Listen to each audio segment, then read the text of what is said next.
serves the message. When you're in a difficult situation like that, you simplify it. Alhamdulillah. We want to talk about the lawful and prohibited, and inshallah, I'm going to try to briefly, at the Imam asked me to see if I can give some views on the Gaza situation. I'm just going to give my opinion on it, and you know what they say about opinions. That's my opinion based on the little knowledge I have of it. And that Gaza and that Israeli situation, keep in mind, it goes back a long ways. There's a lot to that. And you know, what's been done is done. So now you have to compromise and come up with a solution to the situation. And that's how it is in life, period. That's how it is. What's done, you can't cry over spilled milk. All you can do is try to rectify the situation to the best of your ability. We want to talk about the lawful and prohibited. How halal and why haram fill Islam. The lawful and the prohibited in our Islam. Listen. Listen.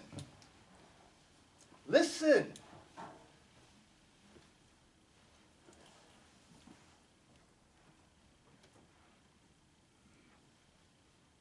The halal and the haram is bigger than avoiding pork. Think about that. The halal and the haram is bigger than just avoiding pork. And why do I say that? Because a lot of people think that they bona fide Muslims just because they don't eat pork.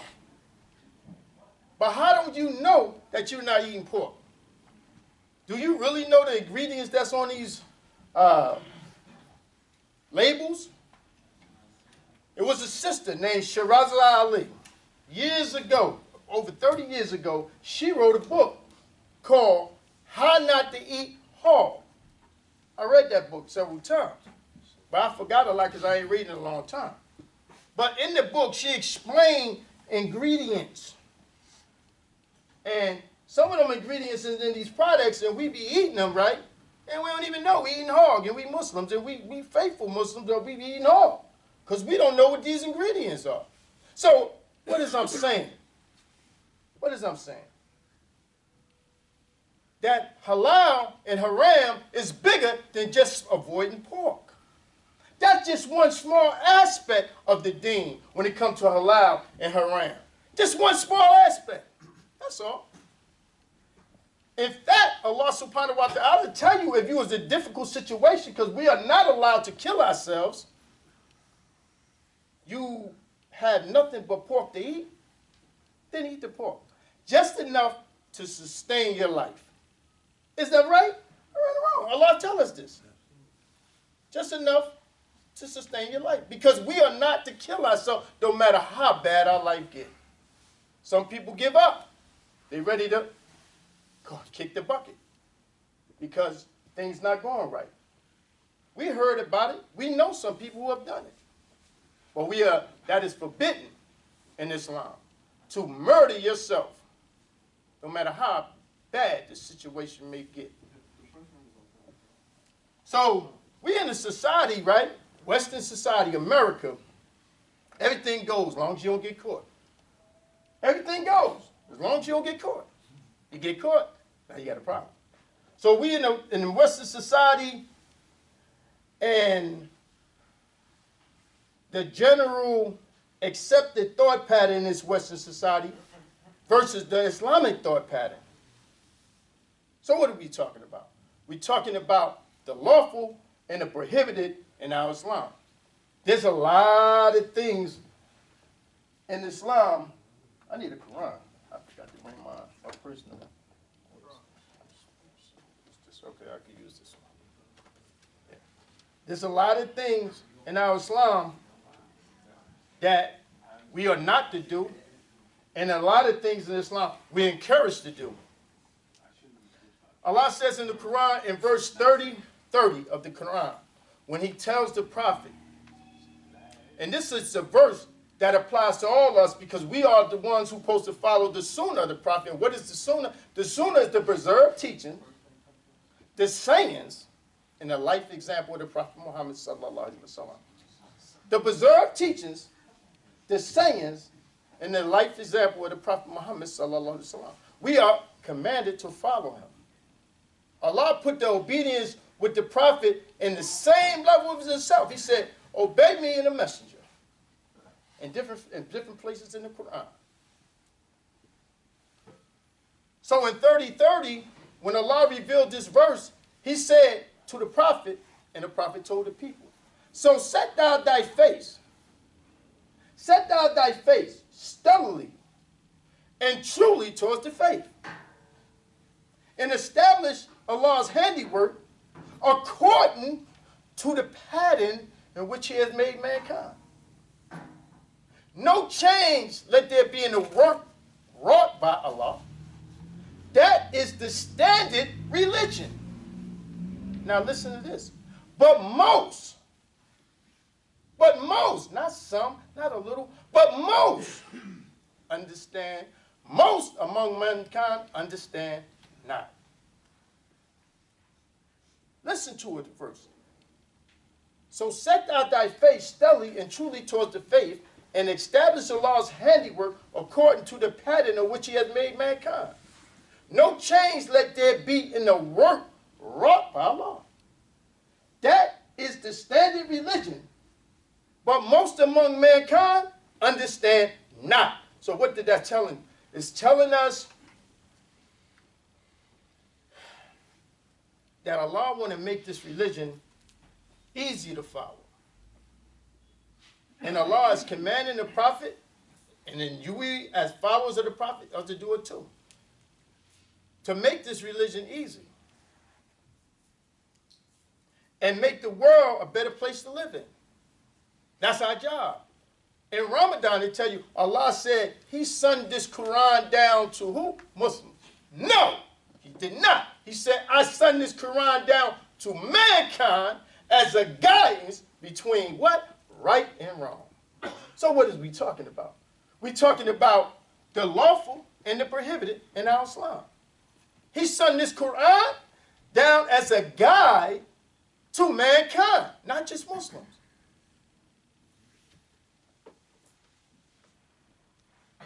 Allah says in the Quran, in another verse, right, in the same, we're going to go back one verse, in 30:29, where Allah subhanahu wa ta'ala says something else. Let me go here and find it right here. Listen, let's check this out. Because the more you get in the Quran, the sharper you get and the stronger you get and the better your life get. Because you start developing a Quranic mentality.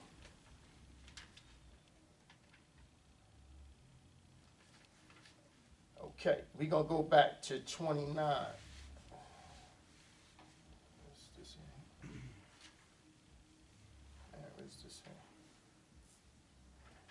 30, 28, 20, 1, 2, 3, 5, 28, and it jumped to 30. Wow.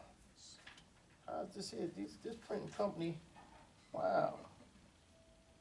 This printing company, man, this got to be, this is an error. Wow, that's an error. That's crazy. Man.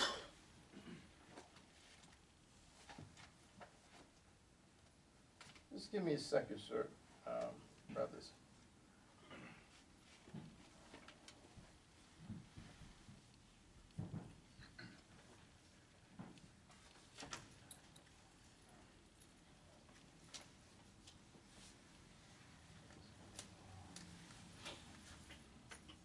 All right, here you go. All right, let me see. Go back one verse. Right there. It says, nay. Nay means no. It's like saying stop it, you know. Nay, but those who do wrong follow their own lusts. So we're talking about halal and haram. Nay, but those who do wrong follow their own lusts. And the other way you could say desires. Without knowledge. Without knowledge. Listen to it. Listen.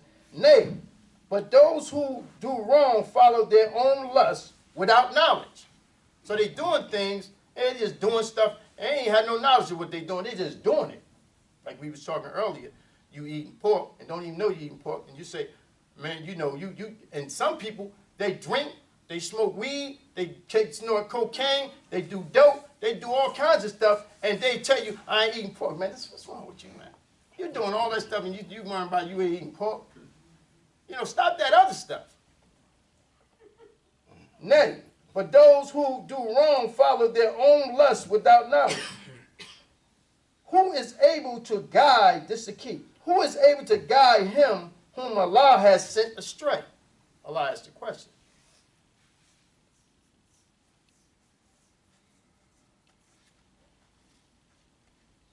And then it goes into the verse that I quoted earlier. So, you're not able to guide individuals that Allah subhanahu wa ta'ala sent astray. This religion requires reading. This religion requires study. This religion requires contemplation. And once you contemplate on the Quran and verses and questions that Allah subhanahu wa ta'ala asks you, you will grow, especially if the heart is sincere. Allah tell you another place in the Quran, in 6:140. Now that's we quoted 30:30, then we went back a verse that led up to that verse. Now we going and it's dealing with guidance. This is 149.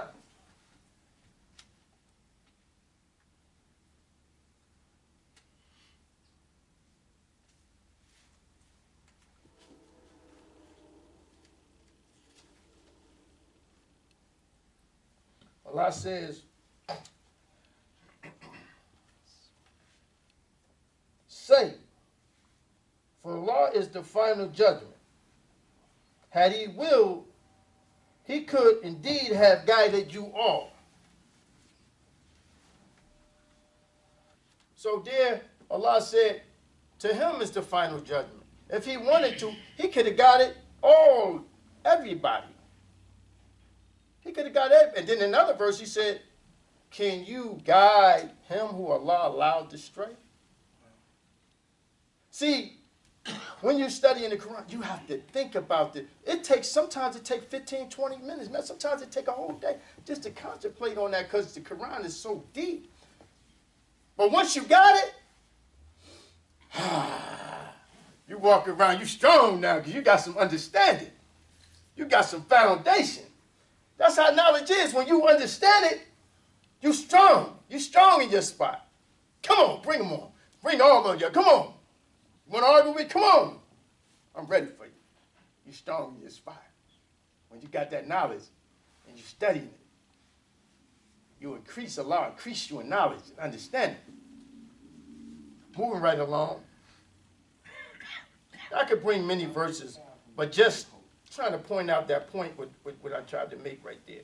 Allah wants to make this religion easy for you, and He wants us to make this world a better place. So no matter where we work or what we do, we try to rise to the top, especially when we see problems and wherever we're involved in, we try to rise to the top to make it right.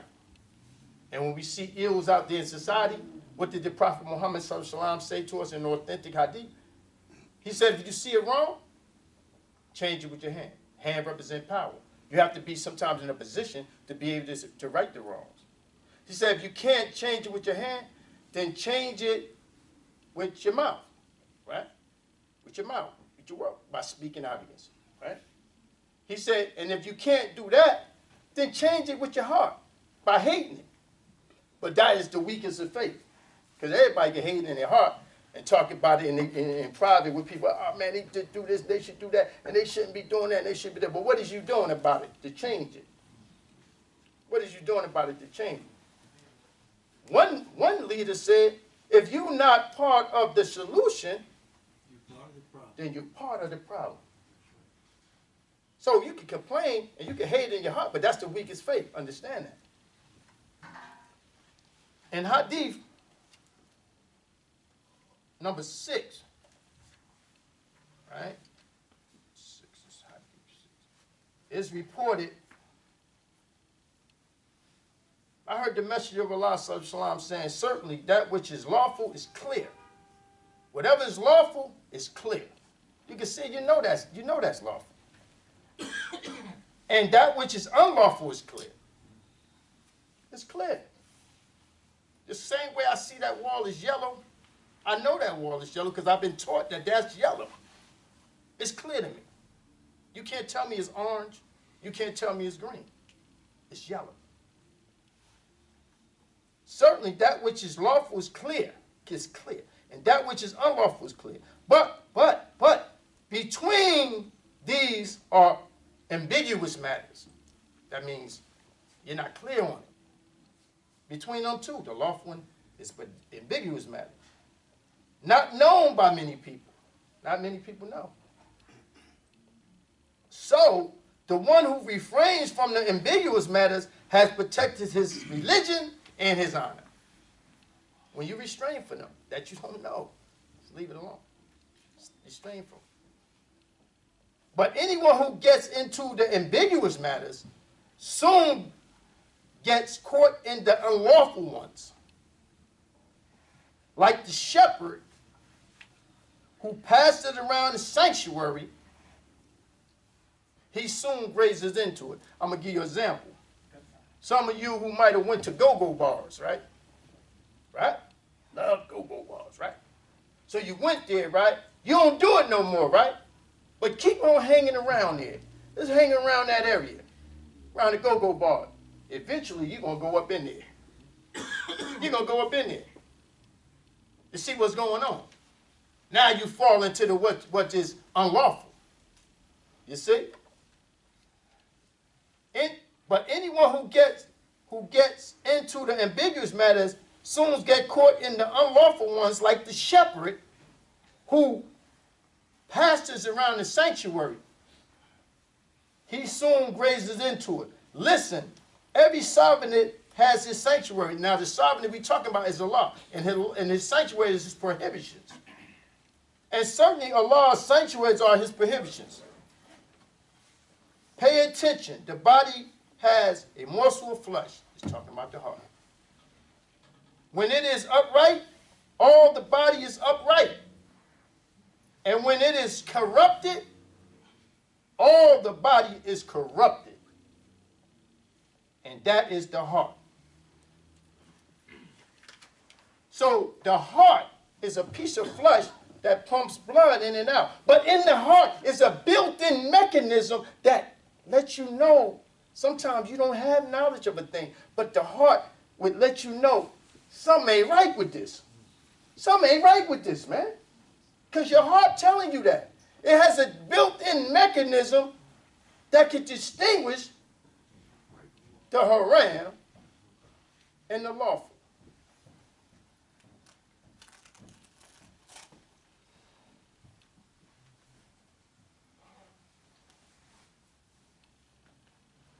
Time is running by quick. Whew. Man, let me just try to wrap this up.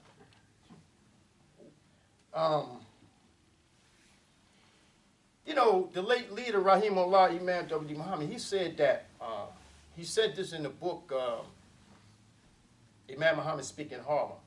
He said that wisdom is the knowledge on how to apply the book. And we learned that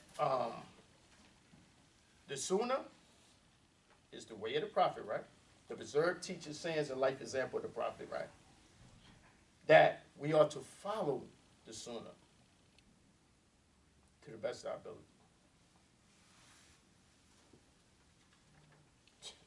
Boy, time flies. Let me see.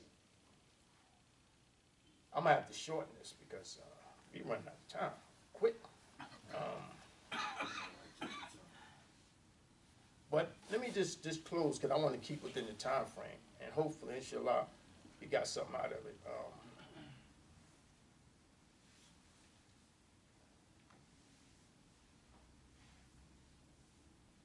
I want to say this here. I'm going to leave you with this story. Let me first close out and then open up and leave you with this story because time ran out on us quick.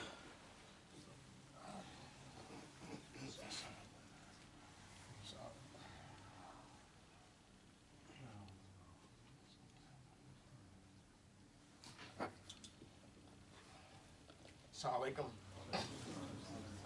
Bear witness opening none deserve this word for Shep Allah. Now bear witness that Muhammad is the servant and messenger. Greet you again in degrees of peace. Assalamu alaikum wa rahmatullahi wa barakatuh. As we said earlier, Allah wants to make this religion, and we shortening this. I can't really cover it right now. I've been working with this all morning, all the last couple of days I've been working with it, but I ain't able to cover it right now. The flows and all.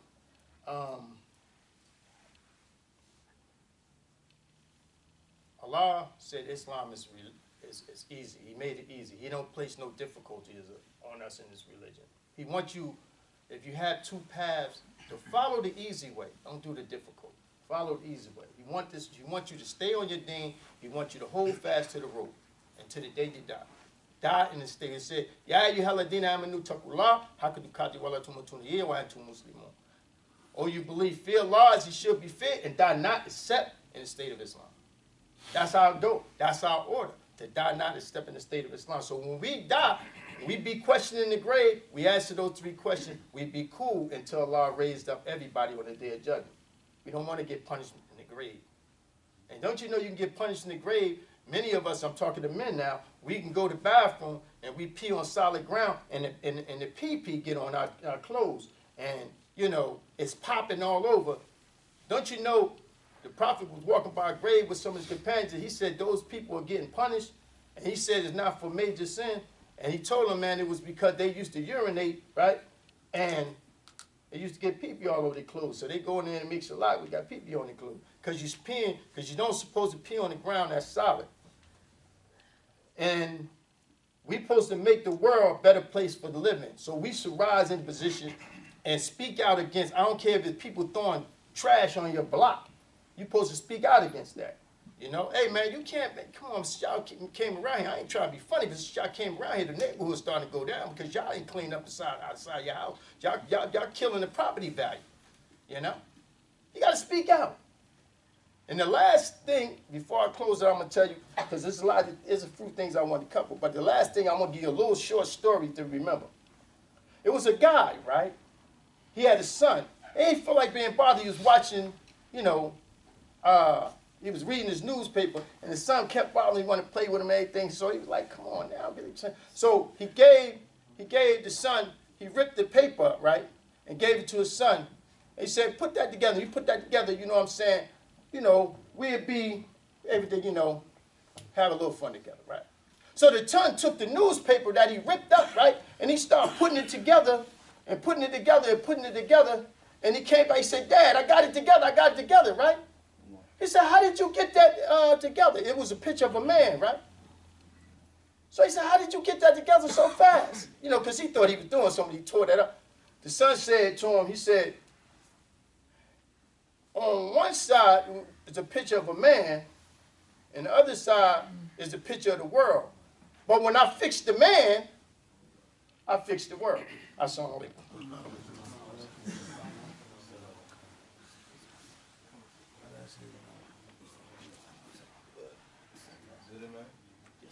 Allahu Akbar, Allahu Akbar. Shadu wa la ilaha illallah. Shadu anna Muhammadan Rasulullah.